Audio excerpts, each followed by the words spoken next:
So check this out. This is episode 21, First and Go podcast, and check this out. This episode will be uploaded to my YouTube. Hopefully, hopefully it's going to be uploaded to my YouTube. Because we're trying something out. We're trying something out new, and more likely it should work and everything else. So either way, if it don't get uploaded to my YouTube, I've always got this episode. I've always uploaded to the group on the Facebook, First and Go group on Facebook. And so let's get into it. We're just gonna talk sports. Nothing. We got stuff on the agenda, but not that structurally agenda.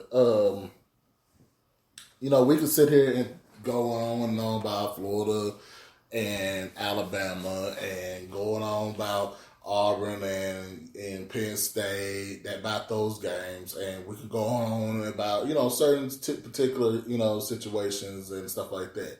So we can do that, or we can do this.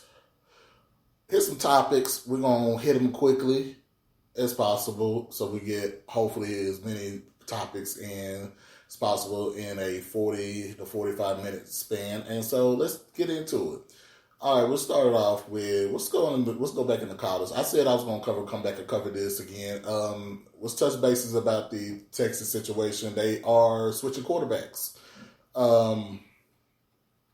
Casey Thompson, I think I call him Casey Johnson for some reason, but his name is Casey Thompson. He is going to be the star quarterback for Texas for the game against Rice. They are a double-digit favorite in that game, just like they was in Arkansas.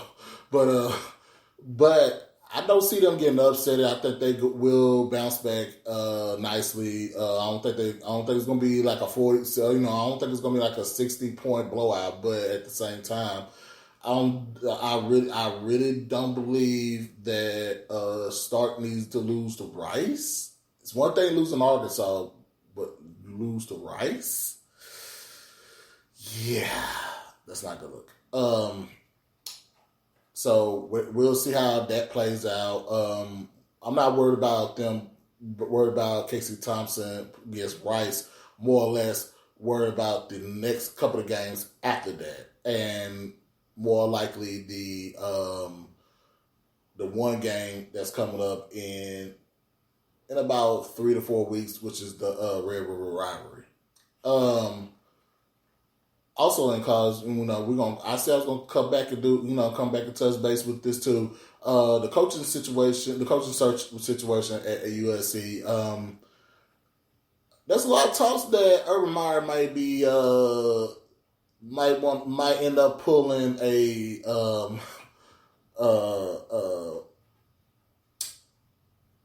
Nick Saban. Which is funny because Nick Saban did it to the Dolphins, but at least Nick Saban coached almost 2 years at the Dolphins before he pulled what he pulled. Now, the one thing I would say, he's not going to do a Bobby Petrino situation where he just going to flat out just say, fuck you, and jump ship and go to USC and leave Jacksonville high and dry like that.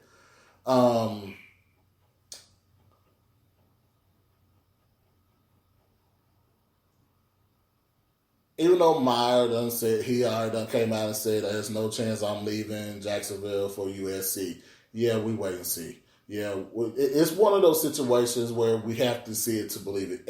I'm gonna put it this way: Urban Meyer is the top candidate. Let's not play dumb.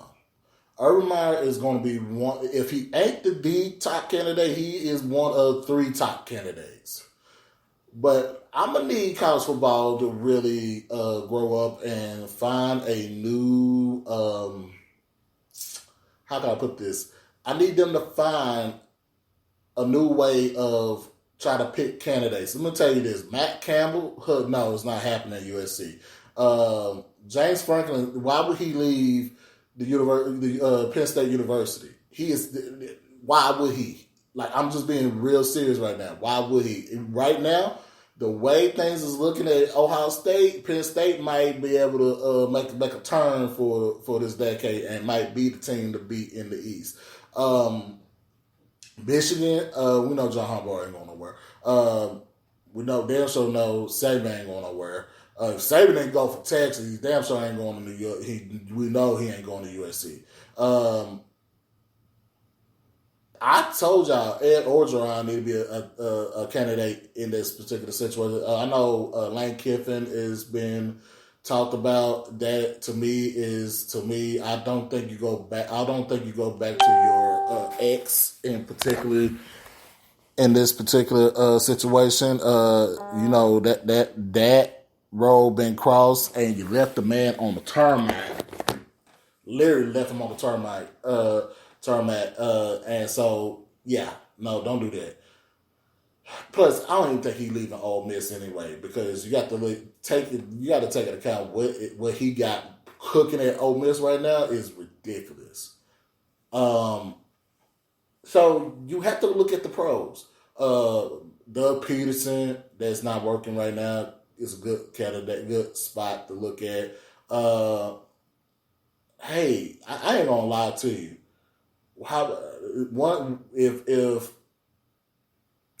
If Herm Edwards could go to Arizona State and make them a ranked team, I don't think Marvin Lewis is not too far-fetched of doing that himself. Like, I'm just saying, I'm just keeping it 100 on that one.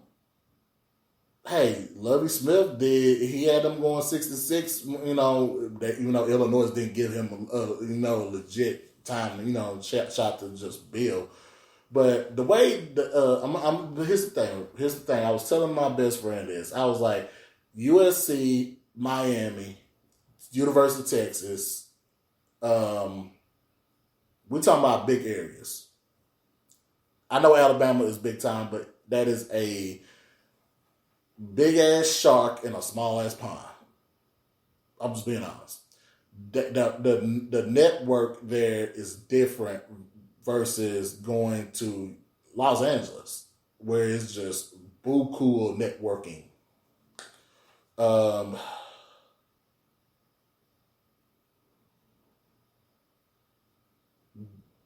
The NIL is setting up for where more pro coaches is probably you know how we thought there was more college coaches going to go in the pros. I think it's going to be the reverse effect. I think we're going to see more pro coaches or coordinators go into the college ranks, because college is going into a stratosphere where they've never been before, and that is being like a pro team. So that means for them to be a pro, somewhat, not all the way but somewhat like a pro team means they have to have somebody that knows how to work the ins and outs. Necessarily, a college coach can do, a regular college coach like Nick Saban and them can do it, but Nick Saban already got established at Alabama, so he ain't going nowhere. But if Nick Saban wasn't at Alabama, Nick Saban, and I'm not saying that wherever Nick Saban would have been, but Nick Saban at Alabama is, it's damn near, it's like a pro team. He runs a damn near, it's New England South, literally, as a college team. So he's best friends with Bill Belichick. They are so close. He's best friends with Bill Belichick. They are. It's the same, ins and outs. Let me get into some NFL news real quick. DeMarcus Lawrence has broken his foot. He is out for 6 to 8 weeks. He is on the IR. He would not be back until. I'm gonna be honest with you. I got a feeling he won't be back until it's time to play. Almost time to play Kansas City. So I'm not expecting him to be back until around that area of time. If I'm not mistaken, I believe I read that right. That OBJ is not active for this week. So there's that news with that. Also, Lamar Jackson has came out and said that the Sunday night matchup between him and Patrick Mahomes, which is Chiefs and Ravens are playing Sunday night. He doesn't want to make it about them two. I'm gonna tell you something. The media is going to anyway. That's just how the media works. They sink their teeth in and basically compare the two. And if that matchup doesn't work, then y'all both going to get so. It's just gonna be so bad. It's just not. It's not even right, to be honest with you. This is not. But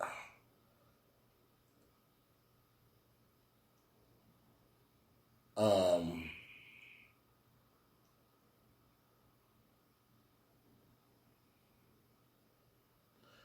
I'm sitting here watching part. I'm sitting here and got the Dodgers game on mute. Trey Turner I think believe he almost broke his back. uh, but back to news, back to the NFL part of it. But Sunday night football with the Ravens and the Chiefs is gonna be a good game. I'm gonna be honest with y'all. I know I picked the Chiefs in that game, but the thing about it is Lamar. I just don't want Lamar to do too much. But in all fairness, I'm gonna go in more depth with that because here's the thing: the Ravens got to realize, like fans and the organization got to realize you got to tighten up that damn defense. There's not like seriously tighten up the defense. First of all, the Ravens don't give up 30 some 34 points like that or so like that. They don't do that on a regular basis. It's not gonna happen. And the way it's looking, it's probably gonna happen 2 weeks in a row. Um, Another thing is find a right tackle that's gonna fucking block. Like, no lie. Find a right tackle that's gonna fucking block. Go and look. Go and look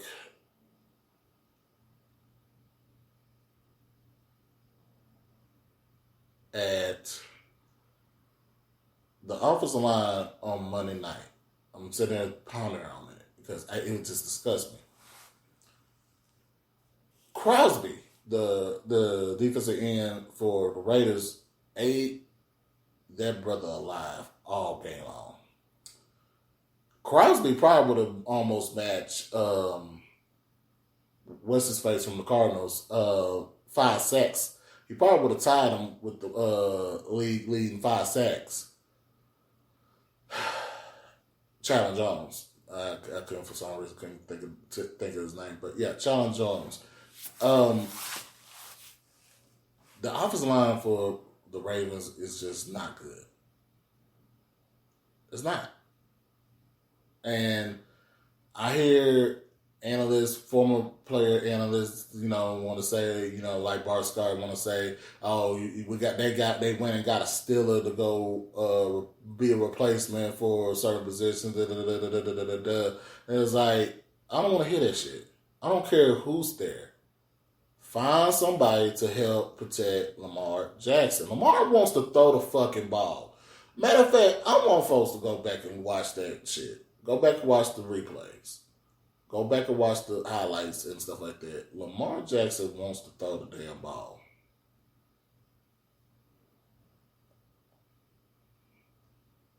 Like, he wants to throw the ball.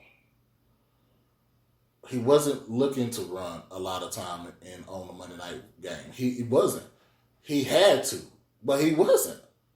And so when a quarterback like that is not trying to run the ball, run the ball from the quarterback position, and is really, really trying to protect themselves and stuff like that,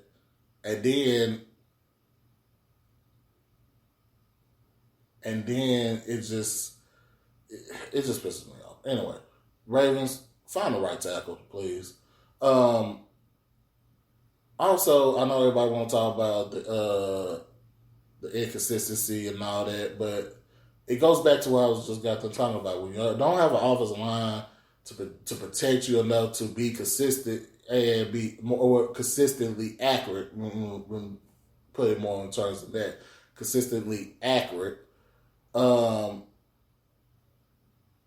that's a problem. And so it's not on Lamar Jackson. Now a couple of things he tried to do too much, but you can't really blame him. Yeah, he fumbled twice, but you really can't blame him.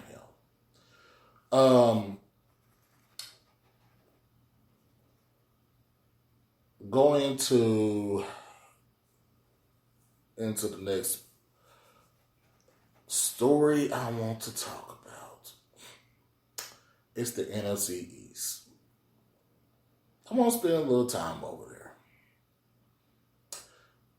We got a matchup against the Giants and the football team on Thursday night.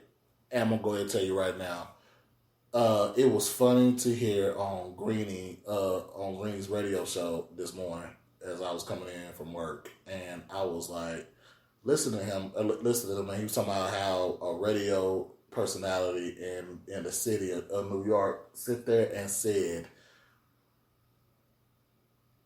literally said that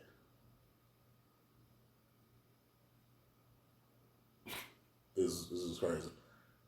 Said that if the Giants lose Sunday, it's over.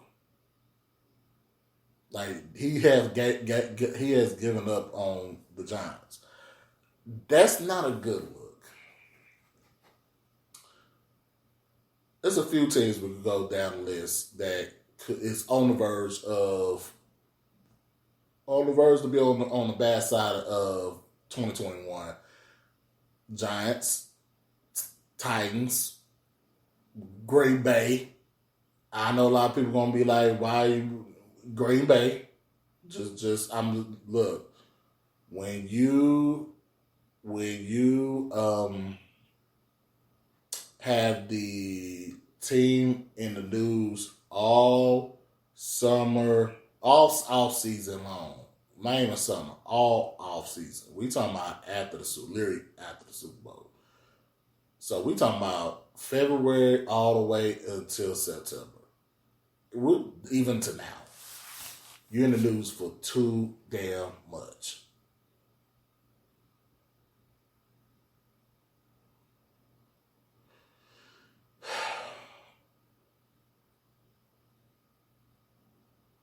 I have to put Green Bay in this category. Then you have a few other teams we could say they're on the fence, but not necessarily. We're not necessarily don't know if we really want to take him to left or right. But these three teams come across more right in your face type situation. It's easy to put Baltimore in that category too, but I think Baltimore, we all know this, they're injury prone, injury bug, it's just not happening. We're just not going to put them in that category. We're not. Because when you lose banger running backs, you also lost a offensive lineman during the game, and then you lose a corner. Your defense lost their mind a little bit. It's just crazy. But back to the NFC East. I got Washington winning this game tomorrow night. I'm going to keep it 100.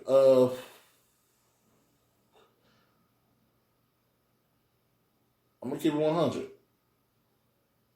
Giants lose, I think it's time to not necessarily clean house. I think I think the Giants know what they drafted come April.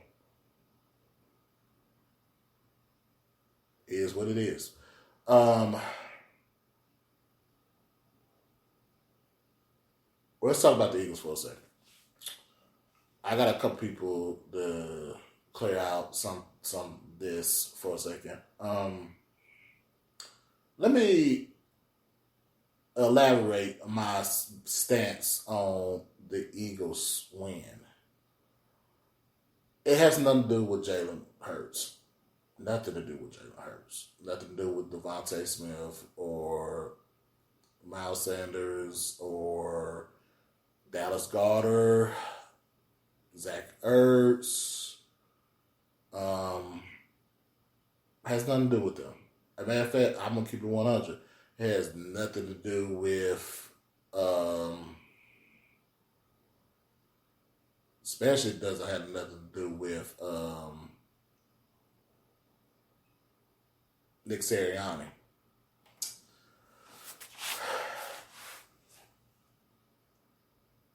But I would have to say that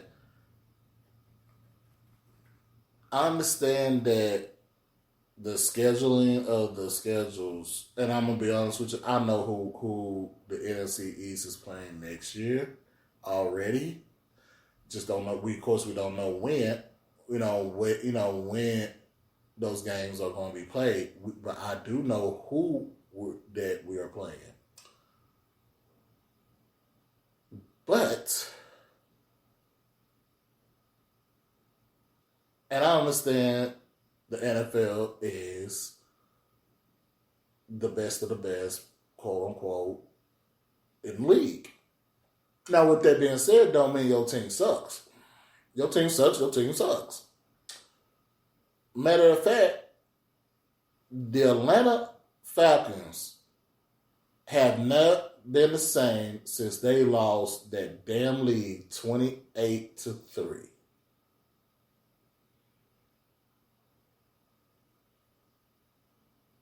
They haven't been the same. And this is not even a football one-on-one type situation. This is just keep it in 100. The Atlanta Falcons, playing the Atlanta Falcons right now is more of a practice game than anything. Now you probably gonna say this is kind of really overreacted or really reaching, but I'm sorry, Matt Ryan is 36, 37 years old, been in the league for a while. Like he's not a spring chicken type quarterback. He ain't that over it as it is. So like let's stop playing let's stop playing with ourselves with this. The difference of what Atlanta was last year than they are this year, two things. New coach, no Julio. That's the difference. It showed on last Sunday. It showed horribly. And to sit there and tell me that, about the schedule and, and if, Dallas can pick this team, that ain't got nothing to do with that. And at some point, as much you give the energy about my team, you have to give the energy to everybody else's team. Like, if my team's, if Dallas sucks, Dallas sucks. Is what like I said it last year. We fucking suck last year, and we had an ass load of injuries. But that went down. I said we sucked before that went down, but I was hoping we were going to at least do something. But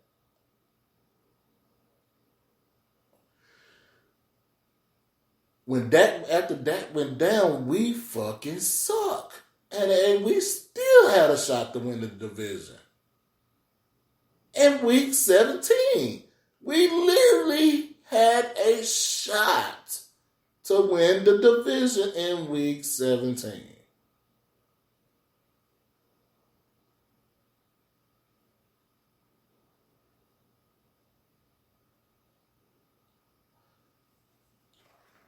But we're talking about this year. Atlanta's fucking suck. Atlanta is probably gonna be they're gonna be one of the top 10 worst teams in the league. And if they perform like that majority of the rest of this season, they might be the top 5 worst teams in the league. I ain't gonna say they're the worst, but damn, that performance on Sunday is not promising. But back on the Eagles, like I said, how I felt about the Eagles win, and how, especially in the Facebook group I'm in with the NFC East. Oh my God, it's like y'all. It's like the Eagles won. It's like they won. They won the Super Bowl by beating the Falcons. Like, chill the fuck out. It's one game. You play the Falcons. The Falcons, let me be honest with y'all. The Falcons hadn't had a defense since they went to the Super Bowl. Message. That was 4 years ago.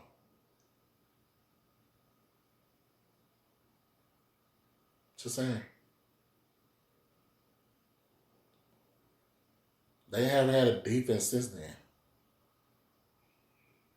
And the Falcons play the Buccaneers at Tampa Bay this Sunday. They're going to get their ass whooped. But then again, they might shock the shit out of us by beating Buccaneers. But even if they did beat the Buccaneers, we'll just go ahead and say it. Even if they did beat the Buccaneers, they still fucking suck. Because your team got to win off of a team they ain't supposed to beat, that they wasn't supposed to beat, don't mean your team still don't suck. That means you were great for 4 quarters just that Sunday. And yeah, I can say that about the Eagles. They were great for 4 quarters against a suck-ass defense last Sunday. They play 49ers. I said I want to see them do that against a legit defense. Guess what? They about to run up on a legit top 10 defense. They also going to play against the Chargers defense later in this season. They're going to go. They're going like that. We all, the NFC East. We played the Chargers. We played the AFC West.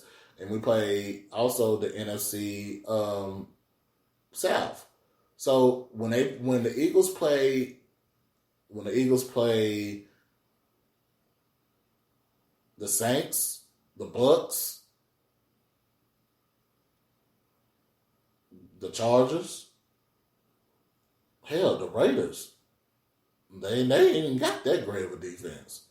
But if that front 4 shows up like they did, good God.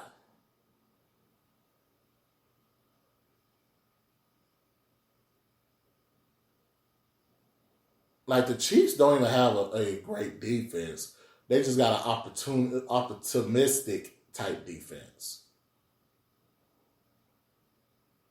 But then you got to play Washington twice.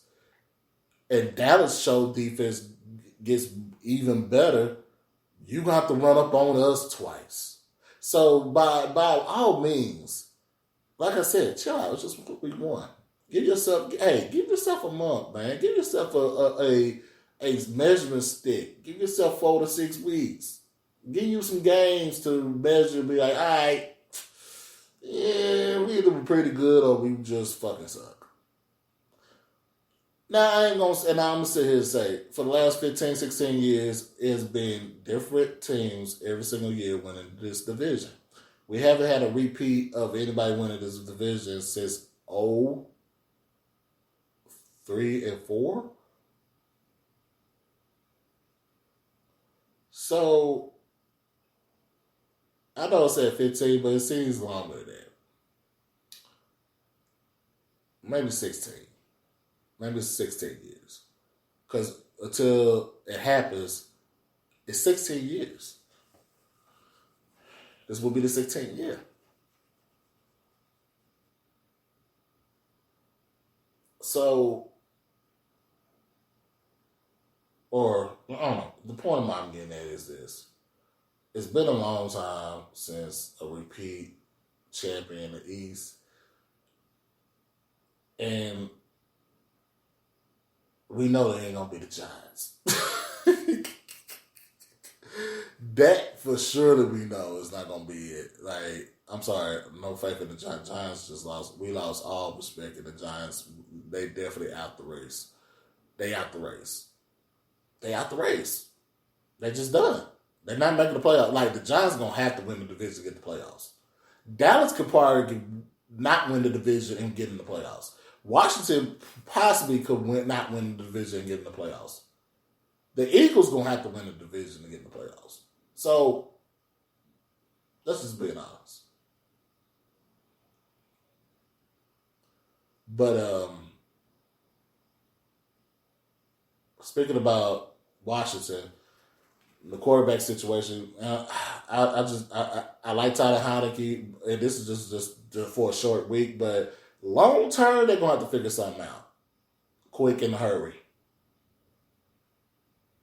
And I'm not just too sure that they really figured it out. I think they just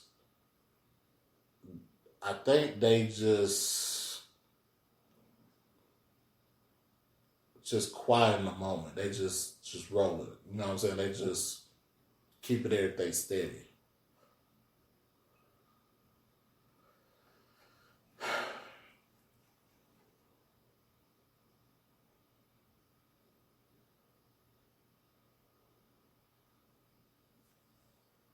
Moving on.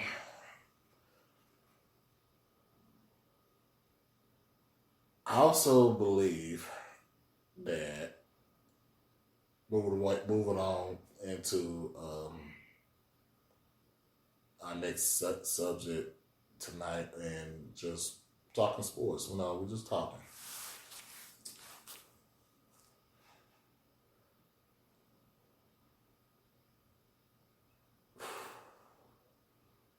I don't know I want to get in this Kwame Brown, but you know what? We ain't going to talk about that bullshit. All right, so I was really, really trying to get myself to talk about it, but I just couldn't do it.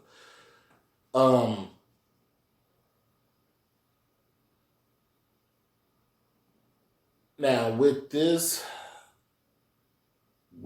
games coming up for NFL Week 2, games for Week 3 in college, we got a few games. There's a lot of games to be looked at. A lot of games to keep your eye on and stuff like that. A lot of teams to feel like. So let's go down. I know it's just week 1, but I think it's some couple of coaches on the hot seat already.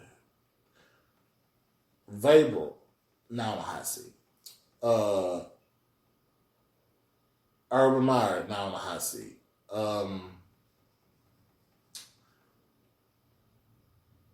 Who that? Frank Wright. Depending on how the situation go, we gonna say no for right now, but we're gonna start that for a second.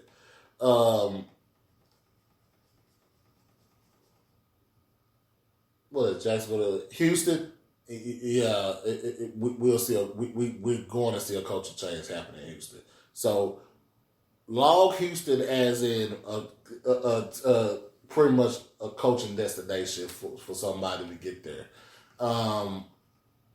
Let's go to the West. Let's go to the West. Gruden not going nowhere. They owe Gruden too much goddamn money. We know Andy Reid ain't going nowhere. Chargers just got a new coach. We got to get him sometime. But Vic Fangio with a win, but we're going to put him in the maybe column because they got to figure out that quarterback situation. They got to figure it out this year. They got to. Or at least know what they're going to do going into the next year's draft. Let's go to the North. Cleveland, no. Mike Tomlin, hell no. He's probably in the hell. It's very few coaches gonna be in the hell no call. He's definitely one of them. He's not getting. There's no coaching change gonna be in Pittsburgh. Cincinnati, we gonna put that over there with Houston because I think Zach Taylor, unless they show some more improvement, and look, I understand Minnesota was but I'm gonna just keep it 100. I know they kept Marvin Lewis like they did, but I'm gonna be honest with you. They got this kid. They got Joe Burrow. They got all this. But I think they are looking to make a move in the division, possibly fight for number 2. And I'm just being honest with y'all. They went and got some people in the free agency. They spent some money. Bengals don't spend money like that. They spent a little bit of money this offseason. And then, like I said, Joe is healthy. They expected something type move. They know they ain't going to win the division, but they could still fight for number 2. Just saying. We know Baltimore ain't making no change either. So that's that. So we're going to put, so far we just got Houston and Cincinnati right there. Let's go to the East. Flores not going nowhere. No Belichick unless he retires ain't going nowhere. The Bills coach McDermott, he's not going nowhere. And Solid not going nowhere. That's the part that so far the one other than the West, that's part of the other division that has no coaches changes so far in there. We probably not see too many coaching changes coming. Not in the AFC. The NFC, if some bullshit go down, we might see some craziness go down. So let's go to the West first. Pete Carroll, that's what retirement happens, not happening. Kyle Shanahan, not happening. Cardinals, I'm actually going to put the Cardinals over here with the Bengals and Houston Texans in this column with coaching, possible coaching changes. Because I'm gonna go ahead and tell you this. Arizona, they went and got JJ. They know Chandler Jones wants to trade. It's been documented before the season started. So it's not a surprise, but they feel like they are building something in Arizona, and Cliff Kingsbury don't make a move in this division to push this team into the playoffs. And I know last year it was a type move, but I think they got to get above 500 this season. Got to push for above 500 this season. If not, Kingsbury might be on the hot seat by the end of the year. And I'm being serious. They're not going to wait too much longer. They're going to look, Kyler going to be getting ready to get paid. It's either one or two things going to happen. Coach gone or both Kyler and Coach are gone. I really doubt they're going to move the quarterback. So Coach is probably going to be gone. So the Arizona Cardinals are going to be in that column right there with the Rams. Hell no. So the West is taken care of. Let's go to the North. We're gonna put Green Bay over there. I think the shit that went down in Green Bay is getting to a point. I think the stuff going down in Green Bay is getting to the point where you have to really you have to at least stab at it. I think. Before might have won some games. Let's be honest. Before might have won some games, but the drama is just sometimes the drama is too much for the wins. So if the drama is outweighing the wins, it's time to make a move. And I know the first move could be Aaron Rodgers, but who say Aaron Rodgers might get moved? And maybe the coach might get moved. Just think about it. So Green Bay's gonna be in that column, but Green Bay is more of a maybe than a absolute though. I'm actually going. I like Zimmer, but I'm gonna keep it 100. I think I'm gonna move Zimmer in this column. I think we're gonna move the Vikings in this column, and we're gonna go ahead and throw the Bears in there too. I'm gonna be honest with you. The Detroit Lions might be the only team that might keep their coach. I'm being so serious. The NFC North might lose 2-3. Might lose for sure 2 at the max of 3. There may be 3 new coaches in this division come 2022. Just think about it. We already know Ryan Pace and what's his face, and we already that's been documented. But Minnesota, I'm gonna persuade y'all about the Minnesota one. I'm telling y'all, don't sell on your lawns because they got this player. Understand something. Kirk Cousins got 1 year left on his deal, if I'm not mistaken. If he don't, he got 2 more. That means they re-signed him and they gave him a real small extension.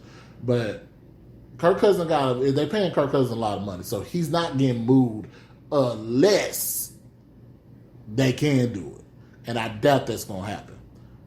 Mike Zimmer, if that defense don't get it together, I'm sorry, Joe Burrow and them really could have torched. They really could have torched the shit out of the Vikings. That game should not went into overtime, even though the Vikings did lose. But that game could have got a lot worse. But I know the Vikings. I know what Zimmer. He's a very good coach. But I think the clock might be ticking in Minnesota. Let's go into the South. Peyton, no. Unless Bruce Arians retires again, no. Rule, no. And the coach in Atlanta just got there. Arthur, he just got there. So I think everybody in the the NFC South, they're safe. The only change may happen, maybe Arians may end up retiring with Brady. I'm calling it. I really am calling it. Leads to the NFC South. The NFC East, excuse me. Nick Sirianni just got there, but don't mean you can't get booted out. I know all the other new coaches, I kind of gave them a leeway, but this guy, yeah, he opened his mouth and put his foot in his mouth 2 more times. Yeah, they're gonna be looking for a new coach. Rivera not going nowhere. McCarthy, as much as I really want to put him on the hot seat, he has not. He has to be given. Last year was a mulligan year with him being his first year. This is kind of more of his first year part 2 because he didn't really get a full season with Dak. So we have to give him a chance. But Joe Judge but Joe Judge, the New York Giants, yeah, I'm putting Judge in the Giants. All right, that's enough of me rambling about random shit in sport and football this week. I will do a episode 22 tomorrow after the Washington and Giants game. Stay tuned to that. Other than that, hey, make sure y'all bet right, bet smart, and keep y'all asses out of trouble. Y'all be good.